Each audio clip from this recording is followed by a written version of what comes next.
Hi, let's talk about the myths of Reconstruction, which are also part of Lost Cause mythology. Hi, my name is Karen Cox. I'm a historian of the American South and an expert on this mythology we call the Lost Cause. It's basically Southern myths about Southern defeat. Part of the myths of Reconstruction probably really got their start in the antebellum period, when white Southerners argued that if their slaves were free, then all chaos would ensue, and that you couldn't trust freedmen with citizenship. In fact, they would say they're unfit for citizenship. For most white Southerners, they regarded Reconstruction as insult added to injury. In other words, they'd already been defeated. Now you're going to give freedmen political rights of citizenship and the right to vote. This was just beyond the pale for most white Southerners.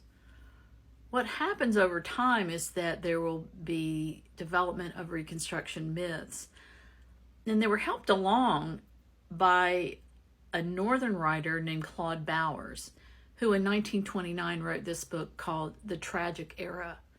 And in that he was referring to that period of Reconstruction, 1865 to 1877, in which he argues that the dominant party of the time, which were the Republicans, made many mistakes.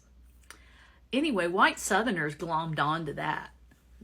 Over time, they would begin referring to Reconstruction as the tragic era, but they'd already thought that ever since Reconstruction took place. This didn't actually match reality. You had very able Black representatives at both the state and national level. Mississippi, for example, elected the first Black senator in the United States, Hiram Revels, who had a minister and had served in the U.S. colored troops in Natchez, Mississippi, where he established his church in 1866. In fact, a lot of the Black men elected to office were educated men. Regardless, the myth of the ignorant Negro in the state legislatures across the South continued to persist. And this is how white Southerners would remember it.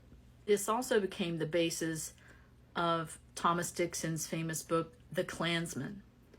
And as more people will know, The Klansman was then translated onto film by D.W. Griffith in the movie The Birth of a Nation.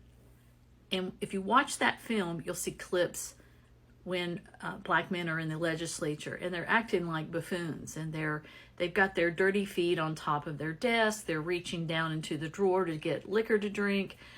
I mean, there are so many Black stereotypes going on in that film. And so this is all part of the myth of Reconstruction, which is also part of the myth of the Lost Cause.